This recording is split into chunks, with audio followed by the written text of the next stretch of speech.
الحمد لله وحده والصلاة والسلام على من لا نبي بعد أبد. قال الله تعالى في كلامه المزيد والفرقان الحميد. أعوذ بالله السميع العليم من الشيطان الرجيم. بسم الله الرحمن الرحيم. تبارك الذي بيده الملك وهو على كل شيء قدير. الذي خلق الموت والحياة ليبلوكم أيكم أحسن عملا. وقال الله تعالى كل نفس ذائقة الموت وإنما توفون أجوركم يوم القيامة فمن زحزح عن النار وأدخل الجنة فقد فاز وما الحياة الدنيا إلا متاع الغرور. عن أبي هريرة رضي الله تعالى عنه قال رسول الله صلى الله عليه وسلم الدنيا سجن المؤمن وجنة الكافر. رب اشرح لي صدري ويسر لي أمري واحلل عقدة من لساني يفقهوا قولي. رب أسر ولا تؤشر وتمم بالخير. رب زدني علما رب زدني علما رب زدني علما. সমস্ত প্রশংসার মালিক একমাত্র আল্লাহ রব্বুল ইজ্জত, যেই রব্বে কারিমের প্রশংসার ধারা শেষ করা অসম্ভব, সেই বিশ্বজাহানের প্রতিপালকের প্রশংসা করার লক্ষ্যে আমরা ছোট্ট একটি ভাষা আন্তরিকতার সাথে পাঠ করি। আসুন একযোগে বলি ফেলি আলহামদুলিল্লাহ। অতঃপর অসংখ্য দরুদ ও সালাম শান্তির ধারা বিবর্ষিত সর্বকালের শ্রেষ্ঠ মহামানব ইমামুল আম্বিয়া নবী এবং রাসূলদের সেরা মুনি আখিরি নবী নবী রাহমাতুল লিল আলামিনের প্রতি আমরা বলি আল্লাহুম্মা সাল্লি আলাইহি আল্লাহুম্মা বারিক আলাইহি সাল্লাল্লাহু তাআলা আলাইহি ওয়াসাল্লাম। মোহাম্মদপুর মধ্যপাড়া জামে মসজিদ উপস্থিত অত্র জামে মসজিদের ইমাম ও খতিব সাহেব এবং বিভিন্ন কর্মব্যস্ততা উপেক্ষা করে উপস্থিত ভাই এবং বন্ধুগণ, আমি সহ আপনাদের সকলের প্রতি মহান আল্লাহ সুবহানাহু ওয়া তাআলার পক্ষ থেকে সুখ শান্তি দয়া ও রহমতের ধারা বর্ষিত হতে থাকুক, আমরা বলি আল্লাহুম্মা আমিন। আজকের জুমার খুতবায় আলোচনার বিষয় সংক্ষিপ্ত টাইম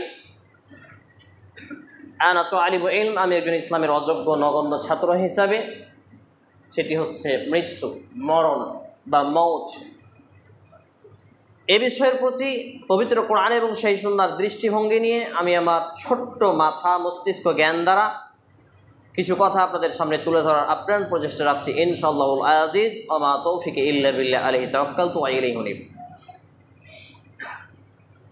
পৃথিবীর বুকে যে বা যারাই আমরা জীবন পেয়েছি, আমাদের সকলের মৃত্যু ঘটবে। মৃত্যু এমনই একটা ভাইটাল বিষয় যে এখান থেকে নিষ্কৃতি পাওয়ার মতো কোনো নবী রাসূলকেও স্বীকৃতি দেওয়া হয়নি। জনমধ্যে সর্বকালের শ্রেষ্ঠ মহামানব ইমামুল আম্বিয়া নবিকুলের সেরা মুনি আখিরি নবী নবী রাহমাতুল লিল আলামিন মুহাম্মদুর রাসূলুল্লাহ বলি সাল্লাল্লাহু আলাইহি ওয়াসাল্লাম পর্যন্ত নিষ্কৃতি পাননি। 63 বছর বয়সে তাকেও এই দুনিয়ার মায়া ত্যাগ করে মৃত্যুকে বরণ করতে হয়েছে। অর্থাৎ আদিপিতা আদম আলাইহিস সালাম থেকে শুরু করে কিয়ামত অবধারিত পর্যন্ত যতগুলো মানুষ, জিন এবং যার মধ্যেই প্রাণ বিদ্যমান, তাকেই মৃত্যুর স্বাদ আস্বাদন গ্রহণ করতে হয়েছে এবং করতে হবে আগামীতে। তাই আল্লাহ রাব্বুল ইজ্জত তিনি একথা জানিয়েছেন সূরা আজ-জুমার 39 নম্বর সূরা 23তম পারা 462 নম্বর পৃষ্ঠা আয়াত নম্বর 30-এ আল্লাহ রাব্বুল ইজ্জত তার নবী মুহাম্মদ রাসূল সাল্লাল্লাহু আলাইহি সাল্লামকে লক্ষ্য করে বলছেন ইন্নাকা মাইয়িতুন ওয়া ইন্নাহুম মাইয়িতুন। অর্থাৎ হে নবী, আপনিও মরণশীল, মৃত্যুবরণ করবেন এবং তারা অর্থাৎ বাকি মানুষরাও মরণশীল, মৃত্যুবরণ করবে। সূরা আজ-জুমার 39 নম্বর সূরা 23তম পারা 462 নম্বর পৃষ্ঠা আয়াত নম্বর 30 আল্লাহ রাব্বুল আলামিন দ্ব্যর্থহীনভাবে 1445 বছর পূর্বে আমাদের কাছে এই মেসেজ দিয়ে গেছে।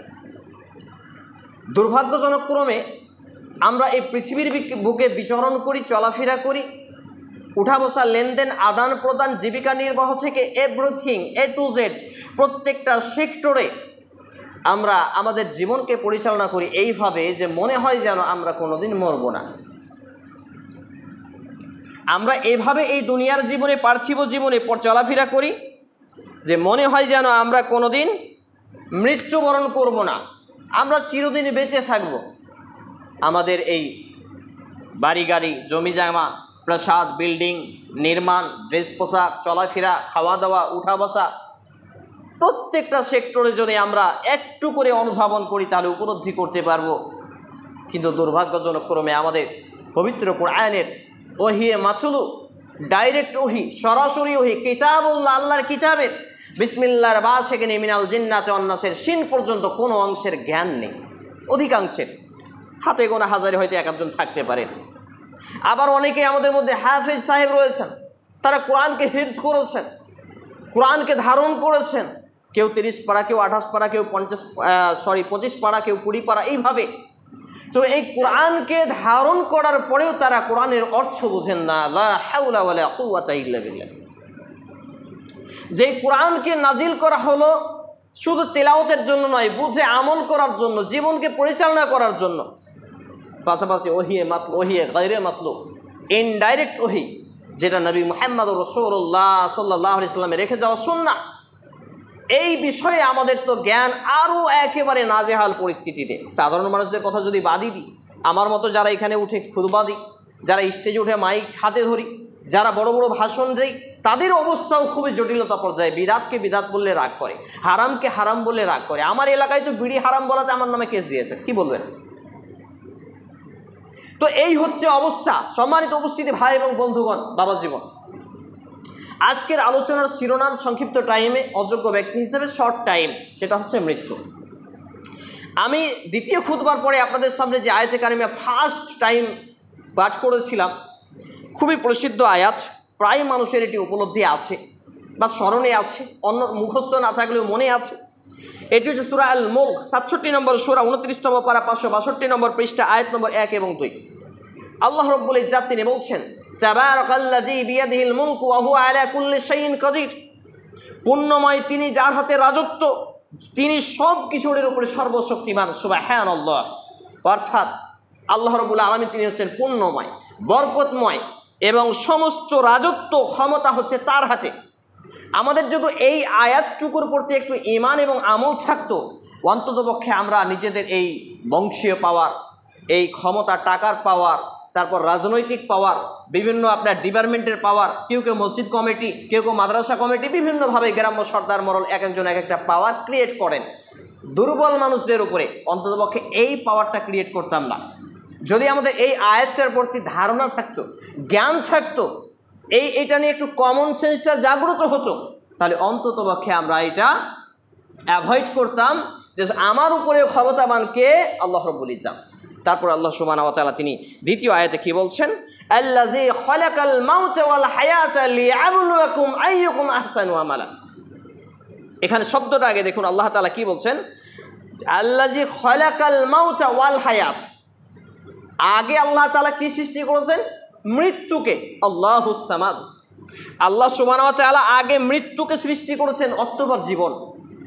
তাহলে যেই ব্যক্তি আমরা মানুষ হয়ে জন্মগ্রহণ করেছি, আমাদের মৃত্যু হবে, এই চিন্তা, এই চেতনা, এই টেন্ডেন্সি, এই থিম আমাদের মধ্যে কতক্ষণ কাজ করে? পার ডে, প্রত্যেক দিন, প্রতিটা ঘন্টা, প্রতিটা সপ্তাহ, প্রতিটা মাস, প্রতিটা বছরে আমরা কতক্ষণ এই মৃত্যুকে মনে রাখতে পারি? এবং মৃত্যুমুখী কার্যক্রম, মরে যাব, মারা যাব, হিসাব নিকাশ হবে, পরকাল আছে, জান্নাত জাহান্নাম আছে, কিয়ামতের মাঠ আছে, এই ভাবনায় আমার এবং আপনার জীবন কতক্ষণ চলে? কতক্ষণ চলে? যদিও যখন আমরা ঘুমাই আল্লাহুম্মা বিইসমিকা আমুতু ওয়া আহিয়া বলে, হে আল্লাহ তাআলা আমি আপনার নামেই মৃত্যুবরণ করলাম, তাহলে মানুষ যখন ঘুমায় তখন সে কি করলো? মৃত্যুবরণ করলো। মৃত্যু মূলত দুই প্রকার, একটা হচ্ছে চিরস্থায়ী মৃত্যু, একটা হচ্ছে অস্থায়ী মৃত্যু, যেটা প্রতিদিন আমরা যখন ঘুমাই তখন মৃত্যুবরণ করি। আর এই মৃত্যু যখন আমরা বরণ করি, আমরা একটা কথা বলে থাকি, প্রবাদ আছে, ঘুম ভাঙলেই কাল, না ভাঙলেই পরকাল। অথচ আমাদের টেন্ডেন্সি কিন্তু দুনিয়ামুখী। আমাদের চিন্তাধারা, আমাদের প্রত্যেকটা পদক্ষেপ কিন্তু মৃত্যুকে ভুলে যাওয়ার মতো। মনে হয় যেন মৃত্যু আমাদেরকে ধরবেই না, মৃত্যু আমাদের সামনে আসবেই না। মালাকুল মউত মনে হচ্ছে আমার এবং আপনার কাছ থেকে ঘুষ নিয়ে ডেট দিয়ে রেখেছে যে তুমি এতদিন মারা যাবে না। সম্মানিত উপস্থিতি ভাই এবং বাবা জীবন, তাফসিরে মাজারিতে বর্ণিত হয়েছে এই মৃত্যুর আসল রহস্য ছুপিয়ে রাখার একটা কৌশল আল্লাহ রাব্বুল আলামিন সেখানে উল্লেখ করা হয়েছে, সম্ভবত 523 পৃষ্ঠায় 5ম খণ্ডতে, যে মৃত্যুর যদি জ্ঞান মানুষকে আগেই প্রদান করা হতো যে লোকটা অমুক দিন মারা যাবে বা সব মানুষের মধ্যে জানিয়ে দেওয়া হতো, তাহলে পৃথিবীতে আত্মীয়তার সম্পর্ক, স্বামী স্ত্রী ছেলেমেয়ের ভালোবাসা, এই পৃথিবী পরিচালনা ব্যর্থ হয়ে যেত। তো পৃথিবীর সুশৃঙ্খল বজায় রাখার জন্য মৃত্যুর চাবিকাঠিকে, মৃত্যুর জ্ঞানকে আল্লাহ রাব্বুল জাত ছুপিয়ে রেখেছেন, গায়েবী করে রেখেছেন, অদৃশ্য করে রেখেছেন। আর কি আরেকটি ব্যাপার হচ্ছে মানুষ যাতে মনে না করে যে আমি তো এতদিন বেঁচে থাকবো, তাহলে এখন ইবাদতের সময় কি। এটা এই জন্যই ছুপিয়ে রাখা হয়েছে যে মৃত্যুর সময় যখন চলে আসবে, এটা বিনা নোটিশে, বিনা চিঠিতে আমার এবং আপনার সৃষ্টির এবং পৃথিবী সৃষ্টির 50,000 বছর পূর্বে লৌহে মাহফুজে লিখিত যে আমার এবং আপনার তাকদীর, চূড়ান্ত তাকদীর বলে কিছু জিনিস আছে, তার মধ্যে একটা হচ্ছে জীবন, মৃত্যু, রিজিক, এইসব বিষয়ের মধ্যে। আর বাকি কিছু তাকদীর আছে যেগুলো দোয়ার মাধ্যমে অদল বদল হয়, আর দোয়া ও ইবাদত দোয়ার মাধ্যম দিয়ে। তো এই মৃত্যুর জ্ঞান ছুপিয়ে রাখার আরেকটি রহস্য সেখানে তুলে ধরা হয়েছে, যাতে করে মানুষ 24 ঘন্টার মধ্যে প্রতিটা সেকেন্ডে সেকেন্ডে আল্লাহ রাব্বুল আলামিনের তাসবিহ, তাহলিল, তাহমিদ, জিকির, আজগার, ইবাদতে মশগুল থাকে, ব্যতিব্যস্ত হয়ে থাকে, দুনিয়া বিমুখতা সে জীবনকে অর্জন করে। আরও কয়েকটি কারণ আছে, সংক্ষিপ্ত টাইমে যেগুলো তুলে ধরা হচ্ছে না। তো আল্লাহ রাব্বুল আলামিন তিনি বলছেন, আল্লাযী খালাকাল মাউতা ওয়াল হায়াতা লিয়াবলুয়াকুম আইয়ুকুম আহসানু আমালা, অর্থাৎ আল্লাহ রাব্বুল আলামিন তিনি সৃষ্টি করেছেন মরণ এবং জীবন, যাতে তোমাদেরকে অর্থাৎ মানুষকে পরীক্ষা করতে পারে যে তোমাদের মধ্যে থেকে আমলে কর্মে সর্বোত্তমকে। সুবহানাল্লাহ, বেশি আমলে উত্তমকে বলা হলো, আমলে সলেহ, নেক আমলে, ভালো কর্মে কে বেশি উত্তম। এখন দুর্ভাগ্যজনকভাবে আমরা অন্যের কর্ম নিয়ে বেশি চিন্তায় থাকি, নিজের কর্মটা নিয়ে তেমন ভাবনা হয় না আমাদের। আর এটা হওয়ার মুখ্য কয়েকটি কারণ আছে। তোর মধ্যে আমি ছোট্ট মাথায় গবেষণা করে দেখেছি যে কিতাবুল্লাহ, আল্লাহর কিতাবের যথাযথ জ্ঞান না থাকা, আল্লাহর কিতাবে যথাযথ জ্ঞান না থাকা, এবং আমি এবং আপনি যে সলাতে যে দোয়াগুলো পড়ি, সলাতে যে আমরা পাঠ করি, এর যথাযথ অর্থ না অনুধাবন করা, এবং কোরআন তেলাওয়াত করার সময়, কোরআন পাঠের সময় কোরআনে আমি কি পড়ছি, আল্লাহ তাআলা কোথায় আদেশ করেছেন, কোথায় নিষেধ করেছেন, কোথায় শান্তির কথা বলেছেন, কোথায় শাস্তির কথা বলেছেন, কোথায় জান্নাতের কথা বলেছেন, কোথায় জাহান্নামের কথা বলেছেন, এইগুলো উপলব্ধ না করতে পারা। আরও বেশ কিছু কারণ আছে, যেই কারণগুলোর জন্যই মূলত আমরা অন্যেরটা নিয়ে ভাবি, নিজেরটাকে অ্যাভয়েড করি।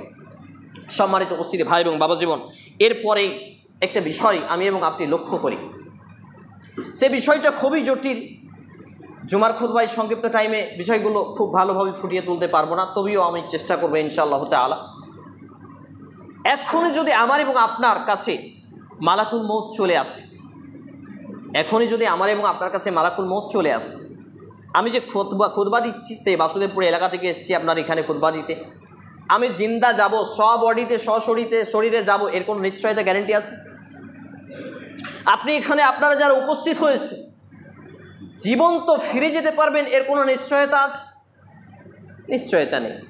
এক্সাম্পল ফর, এভাবে আমরা উদাহরণ দিতে পারি যে একটা মার্ডার কেসের আসামি, সে মার্ডার করেছে, এখন সরকারিভাবে তাকে ফাঁসি দেওয়া হবে, রায় ঘোষণা হয়ে গেছে, সেই ব্যক্তিটা জেলখানায় কয়েদখানে বন্দি আছে।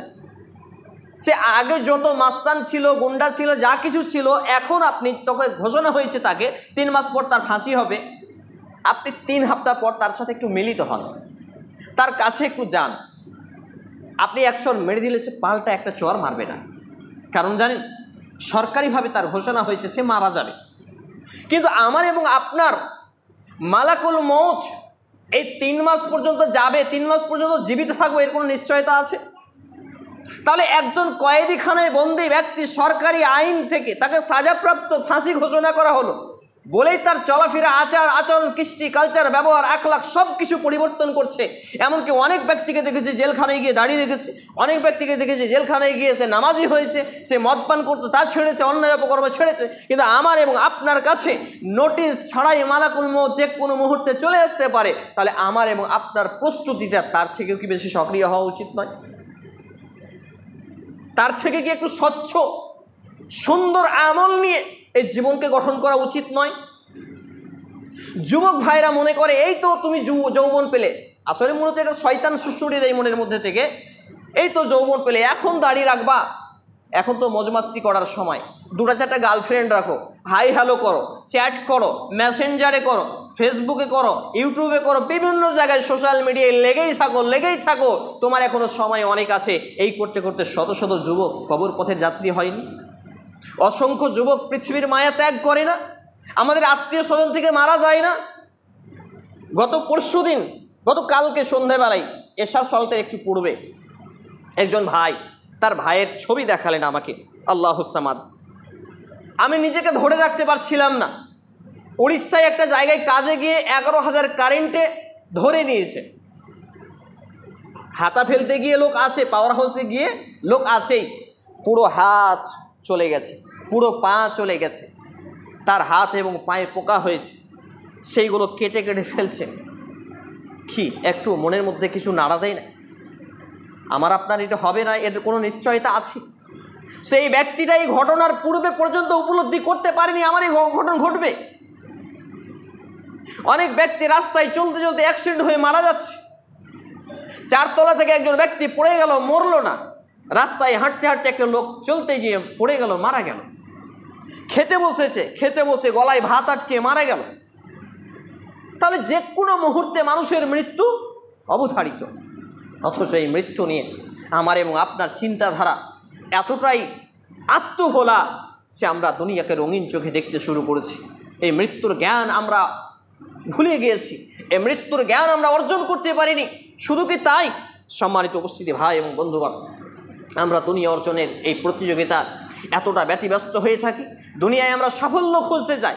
আমি আজকে উপলব্ধি করেছি, ট্রেনে আসার সময় একটা বিষয় উপলব্ধি করলাম যে আমাদের এই জীবনটা কিন্তু মূলত ট্রেনের মতোই। কিভাবে উপলব্ধি করলাম? ট্রেনে যখন আসছি, এক এক স্টেশনে ট্রেন দাঁড়াচ্ছে আর প্যাসেঞ্জার অনেকগুলো নামছে, অনেকগুলো চাপছে। আমরা দুনিয়ার জীবনে অনেকেই আসছি, আবার অনেকেই চলে যাচ্ছি। প্রিয় ভাই এবং বাবা জীবন, আমরা এই দুনিয়ার জীবনে অনেকে আসছি, অনেকেই চলে যাচ্ছি। এই সময়টা হচ্ছে একটা ট্রেন।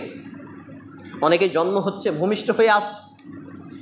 এটা আরও সুন্দরভাবে উপলব্ধি করতে পারবেন হাসপাতালের একটাই গেট, এক গেট দিয়ে মিষ্টির প্যাকেট ঢোকে, কারণ সন্তান হয়েছে, যে ছেলে সন্তান মেয়ে সন্তান। আর এক গেট দিয়ে কান্নার রোল বের হয়, কারণ মৃত্যু হয়ে লাশ বেরিয়েছে। সেই ব্যক্তি জানতো যে মারা যাবে। মৃত্যু কাউকে বলে কয়ে আসে?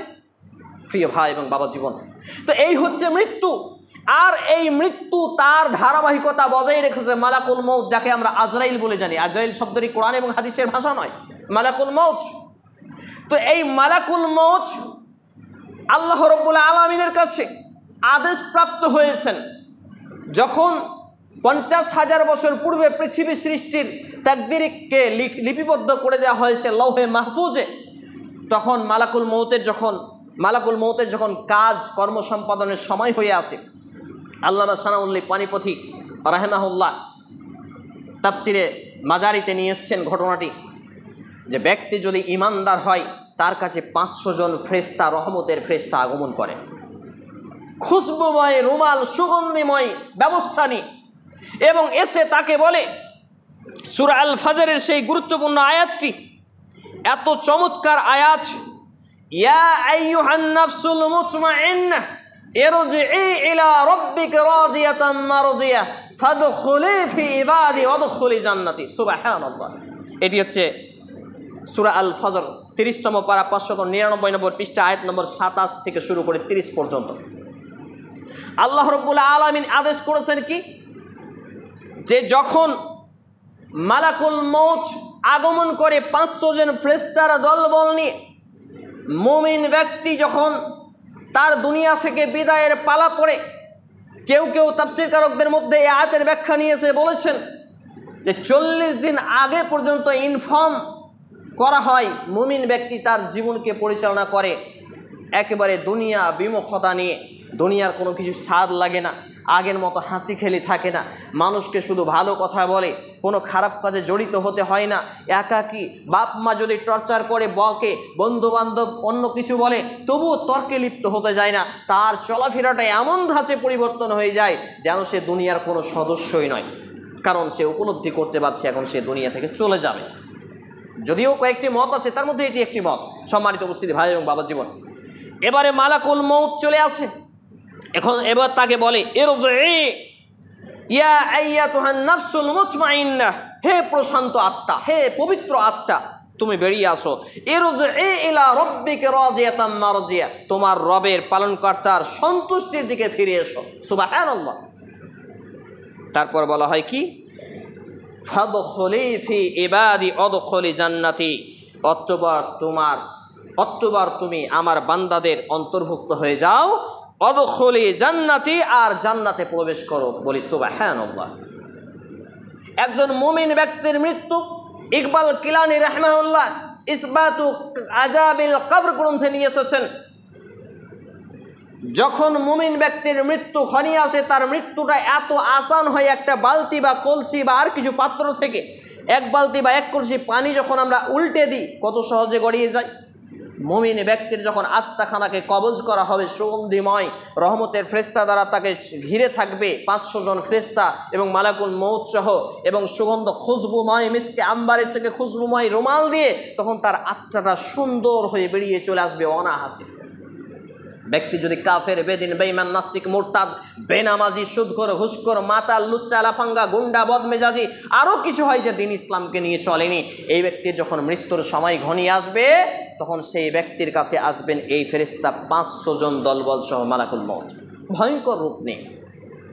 ইসবাতু আযাবিল কবর গ্রন্থে ইকবাল কিলানি রাহমাহুল্লাহ তার বিবৃতি এভাবে দিয়েছেন যে যখন মালাকুল মউত তার দলবল নিয়ে আসবে, এই খবিশ আত্মা ভয়ে আতঙ্কে পড়ে যাবে, কখনো হাতের দিকে শোভাবে, কখনো পায়ের দিকে শোভাবে, কখনো মাথার দিকে শোভাবে, চেষ্টা করবে আত্মাটা নিয়ে যাওয়ার। এবার এই ফেরেশতা মালাকুল মউত বলবেন, এই খবিশ আত্মা তুমি এসো তোমার রবের ক্রোধের দিকে, রাগের দিকে, শাস্তির মুখোমুখি হওয়ার জন্য। যখন এই আত্মাখানা ভয়ে লুকানোর চেষ্টা করবে, কিন্তু উপায় নেই। অনেকগুলো রেফারেন্স আছে, দিতে পারা যায়, কিন্তু সময় সংকীর্ণতার জন্য হয়তো বলতে পারবো না, তাই শর্টলি বলছি। সেটা হলো শেষ মুহূর্তে নবী করিম সাল্লাল্লাহু আলাইহি ওয়াসাল্লাম এর বিবৃতি এভাবে দিয়েছেন, একটা কাঁটাযুক্ত ডালে তুলা ফেলে দিলে তুলাটা টেনে হেঁচড়ে নিয়ে আসতে কেমন হয়, কিছুটা তুলা লেগেই থেকে যায়, কাঁটাতে থাকে না? একই রকমভাবে খবিস আত্মা, বদ মানুষের, বেঈমান, বেদিন, নাস্তিক, মুরতাদ, সুদখোর, ঘুষখোর, বেনামাজিদের আত্মা যখন বের করা হবে, ছিঁড়ে ছুট্টে টেনে হেঁচড়ে বের করে না হবে। এই মৃত্যুর যন্ত্রণার কথা বলা হয়েছে, কেউ এই মৃত্যুর যন্ত্রণাকে যদি সারা পৃথিবীর সমস্ত মানুষ, জিন এবং পশু পাখিকে ভাগ করে দেওয়া হতো, এই বদ ব্যক্তির আত্মার যে মৃত্যুবরণের কষ্ট, তবুও ভাগ শেষ হতো না। বলি নাউযুবিল্লাহি মিন যালিক। কত কষ্ট সেই মৃত্যুটা।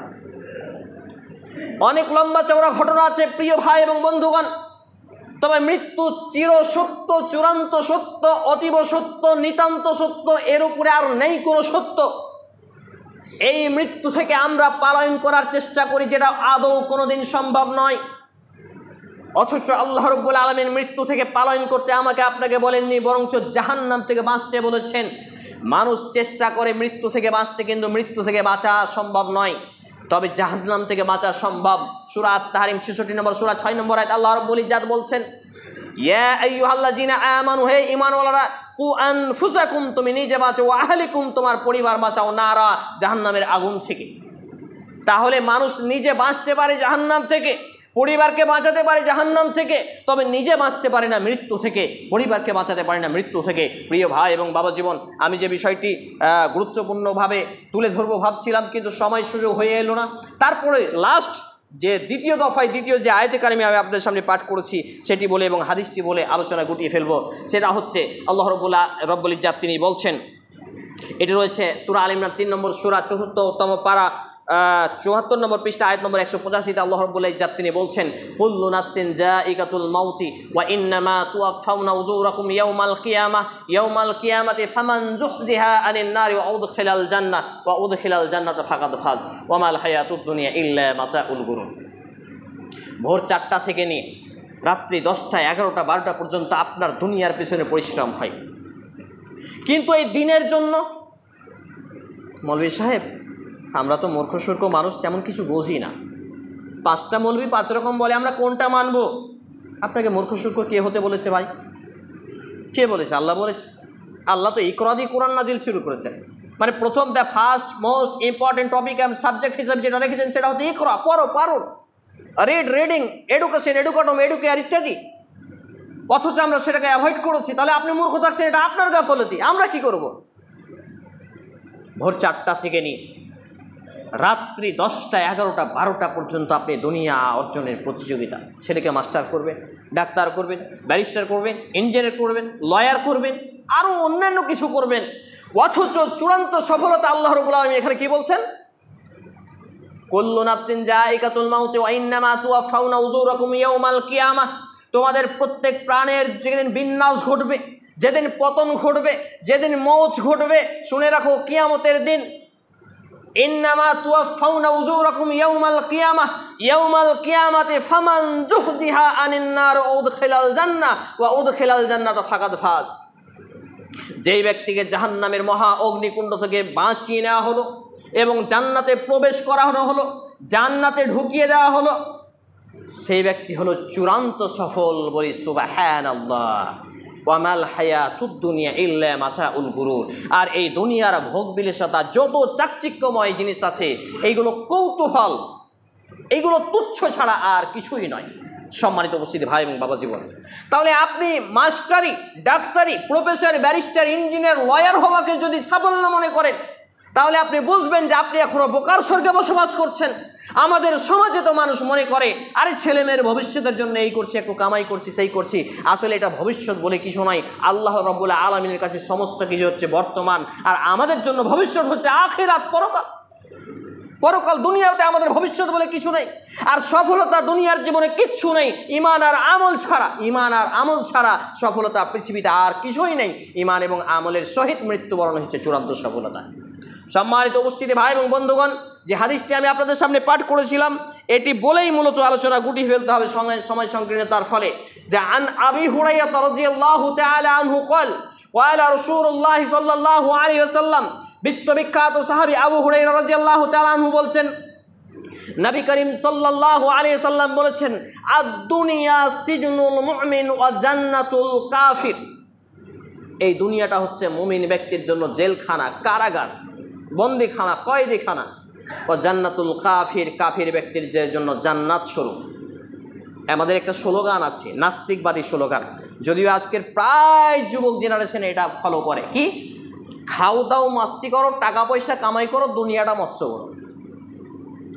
এমন কোনো বিবেক বিবেচনা কাজে লাগায় না যে আমি যে উপার্জনটা করছি এটা হালাল না হারাম। ওই তো বলছে খাও দাও মাস্তি করো, টাকা পয়সা কামাই করো, দুনিয়াটা মস্ত করো। এই নাস্তিকবাদী স্লোগান, এই থিম, এই থিওরি, এই নিয়ে যারা জীবনযাপন চালায় তারা মূলত পরকালে জাহান্নাম। এই হাদিসের ভিত্তিতে মুমিন ব্যক্তি, ওহ দাড়ি কাটবো, এটা তো ফরজ। অনেকে বলবেন সুন্নাত। জি না, ফরজ। এর যুক্তি আছে, এর উপর আমার বক্তব্য আছে, লিখনীয় আছে। এই দাড়ি কাটবো, তাহলে দাড়ি কাটা তো কাবিরা কোনো, আমি তো কাটতে পারি না, না কাটবো না। দেখেন জেলখানা। মনটা চাচ্ছে একটু গান শুনবো, না গান তো হারাম। লাহু আল হাদিস, সূরা লোকমানে আল্লাহ রাব্বুল আলামিন নির্দেশ করেছেন লাহু আল হাদিস, ওয়াসার কার্যক্রম, ক্রিয়াকলাপ, এটা হারাম, চূড়ান্ত হারাম। তাহলে চুলগুলো ওই যে বকরি কাটা করে কাটে আপনাদের এলাকায়, আমাদের এলাকায় খুব কাটে, জায়গার জায়গা কাটে, জায়গার জায়গা কাটেন। ইয়াং জেনারেশনের চুলগুলো কিছু কিছু জায়গায় কাটবে, কিছু কিছু জায়গায় কাটবে না। এগুলো বকরি কাটা বলি আমি, বকরি কাটা চুল। পাইকার যখন খাসি ছাগল কিনে তখন দেখি কাটে এভাবে। তারপর বিভিন্ন যত রকম পাপ কাজ, একজন মুমিন পা বাড়াতে যাবে আগে ভাববে, ওহ আমি তো জেলখানায় আছি। জেলখানা ভঙ্গকারীর অপরাধ বুঝেন না? মনে করুন আপনার এলাকা থেকে একজন ব্যক্তিকে জেলখানায় নিয়ে গেল, সে জেলখানা ভেঙে পালিয়েছে, তখন তার শাস্তি ডবল হয় না? কথা বলেন, শাস্তির অভাব হয় না? একই রকমভাবে আমরা যারা জেনে গেছি যে মুমিন ব্যক্তির জন্য দুনিয়া জেলখানা, অথচ আমরা অন্যায় অপকর্ম, পাপ কাজ, বেনামাজি হয়ে আছি, বিভিন্ন ধরনের পাপ কাজে জড়িত আছি, বড় বড় কাবিরা গুনাহকে কাবিরা গুনাহ মনে করি না। তার মধ্যে সবথেকে বড় পাপের মধ্যে পাপ হচ্ছে এই সালাত ত্যাগ করা। সালাত ত্যাগ করা হচ্ছে শিরক, সালাত ত্যাগ করা হচ্ছে, আমি এটার উদাহরণ এইভাবেও দিয়েছি একাধিক মসজিদে। আজকে আপনাদের এখানে 409তম মসজিদে খুতবা, 408টা মসজিদে খুতবা দেওয়া হয়েছে আলহামদুলিল্লাহ। সব জায়গায় প্রায় একটা মেসেজ দিয়েছি যে একটা লোক এশারের নামাজ জামাতে আদায় করলো, দিয়ে বেশ্যাখানায় পতিতালয়ে যেয়ে ঢুকে গেল।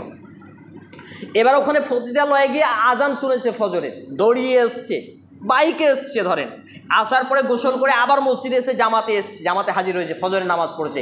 এই লোকটা অত খারাপ নয় যে লোকটা নামাজ পড়ে না অথচ কোনো বেটি ছেলের দিকে চোখ তুলে তাকায় না। নাউযুবিল্লাহি মিন যালিক, আস্তাগফিরুল্লাহাল আযীম। আমার এবং আপনার ঘরে তাহলে পতিতালয়ে বেশ্যাখানায় রাত কাটিয়ে থাকা ছেলেটার থেকে খারাপ ছেলে আমার এবং আপনার ঘরে বিদ্যমান। আপনি বলবেন ভাই আপনার বাড়িতে কজন নামাজি? ইল্লা মাশাআল্লাহ ফালিল্লাহিল হামদ। আমার বাড়িতে প্রায় 18টা সদস্য, 16টাই নামাজি আলহামদুলিল্লাহ। সম্মানিত উপস্থিতি ভাই এবং বন্ধুগণ, আমি যে মেসেজটা দিচ্ছিলাম যে মুমিন ব্যক্তির দুনিয়া জেলখানা, মুমিন ব্যক্তির দুনিয়া হবে জেলখানা এবং জান্নাত স্বরূপ হবে কাফেরদের জন্য। উপার্জনের ক্ষেত্রে থেকে শুরু করে প্রত্যেকটা সেক্টরে আমাকে এবং আপনাকে এই থিওরি নিয়ে জীবনযাত্রা চালাতে হবে। যদি আমরা পরকালে চিরস্থায়ী সুখময় জীবন পেতে চাই, এই দুনিয়াকে জেলখানা করে চালাতে হবে। প্রিয় ভাই এবং বাবা জীবন, আমার পরিবারে যে 2জন কোলের শিশু, কোলের বাচ্চা, তারা ছাড়া আলহামদুলিল্লাহ প্রত্যেকটা সদস্য নামাজি। তো এখানে একটা রহস্য হলো, যখনই নামাজ পড়তাম না আমার মা হাত দুটোকে পেছন দিকে ধরে বেঁধে দিতেন আর খেতে দিতেন না। তিনি মারা গেছেন আজকে প্রায় 45 মাস হলো। আল্লাহ রাব্বুল আলামিন তাকে ক্ষমা করুন এবং জান্নাত নসিব করুন, আমরা বলি আল্লাহুম্মা আমিন। তাহলে এইভাবে একজন পরিবারের অভিভাবক হতে হবে। নামাজের জন্য আমরা ছেলে মেয়ের বিচার দিই না, কিন্তু ইনকাম করে 10 টাকা না দিলে আমাদের বিচার পড়ে। সময় পেরিয়ে গেছে প্রিয় ভাই এবং বাবা জীবন। আমি যেটা বলতে যাচ্ছিলাম, এই হাদিসটি বর্ণিত হয়েছে সুনানে ইবনে মাজাহ গ্রন্থের 4113 ক্রমিক নম্বরে এবং মুসনাদে আহমদ গ্রন্থের 8090 এবং 9916। এছাড়াও সহিহ মুসলিম এবং সুনানে তিরমিজিতে হাদিসটি রয়েছে যে আদ দুনিয়া সিজনুল মুমিন ওয়া জান্নাতুল কাফির, দুনিয়া হচ্ছে মুমিনদের জন্য জেলখানা এবং কাফিরদের জন্য জান্নাত স্বরূপ। অতএব আমরা আসুন মৃত্যুর কথা স্মরণ করে, মৃত্যুকে মনে করে, মৃত্যুর খাউফ নিয়ে আমাদের প্রত্যেকটা কর্মজীবন সম্পাদন করি। কারোর সাথে লেনদেন, কারোর সাথে কথাবার্তা, কারোর সাথে উঠা বসা, প্রত্যেকটা এতে আরেকটা মেসেজ হচ্ছে যে বান্দার সাথে বান্দার হক কখনো নষ্ট করবেন না, কাউকে হুমকি ধমকি দেবেন না, কাউকে কড়া ভাষায় কথা বলবেন না, কারো হক মেরে খাবেন না। কারণ আল্লাহর সাথে হকগুলো ক্ষমা নেওয়া খুবই সহজ, কিন্তু বান্দার সাথে বান্দার হকগুলো ক্ষমা নেওয়া দুনিয়াতেও কঠিন, আর পরকালে তো জাহান্নাম পরিণতি। অতএব আসুন আমরা পবিত্র কোরআন এবং সেই সুন্দর আলোকে আমাদের জীবনকে গঠন করি। আল্লাহ রাব্বুল আলামিন আগে আমাকে, তারপর উপস্থিত ভাই এবং বন্ধুবর্গকে সকলকেই সেই বিষয়ে আমল করার তৌফিক নসিব করুন, আমরা বলি আল্লাহুম্মা আমিন। হে আল্লাহ তাআলা, আমরা যারা অসুস্থ আমাদেরকে পূর্ণাঙ্গ শেফায়ে কামিলা আজিলা দিন, আমরা বলি আল্লাহুম্মা আমিন। হে আল্লাহ রাব্বুল আলামিন, আমরা যারা অভাবী আমাদেরকে অভাবমুক্ত জীবন দান করুন, আমরা বলি আল্লাহুম্মা আমিন। হে আল্লাহ তাআলা, আমাদের যারা মুসলমান হয়ে মৃত্যুবরণ করছে, আত্মীয় স্বজন, ভাই বা মা বোন, যেই বা যারাই মুসলমান হয়ে মৃত্যুবরণ করছে, আল্লাহ বিশেষ করে আমার মা এবং নানা নানি, আল্লাহ তাআলা আপনি তাদের জীবনের ভুল ত্রুটি ক্ষমা করুন, তাদের কবরে শান্তির বিছানা বিছিয়ে দিন, তাদেরকে জান্নাতুল ফিরদাউস নসিব করুন, আমরা বলি আল্লাহুম্মা আমিন। এ দাবি, এ দোয়া, এ দরখাস্ত মহান আল্লাহ সুবহানাহু ওয়া তাআলার সামনে রেখে আমরা আমাদের আলোচনা এখানেই টানছি। আল্লাহুম্মা সাল্লি আলা মুহাম্মাদিন ওয়া আলা আলি মুহাম্মাদ كما صليت على إبراهيم وعلى آل إبراهيم إنك حميد مجيد اللهم بارك على محمد وعلى آل محمد كما باركت على إبراهيم وعلى آل إبراهيم إنك حميد مجيد سبحان ربك رب العزة عما يصفون وسلام على المرسلين وآخر دعوانا الحمد لله رب العالمين السلام عليكم ورحمة الله. ইস্টার্নটা দিয়ে দেন, পড়ান।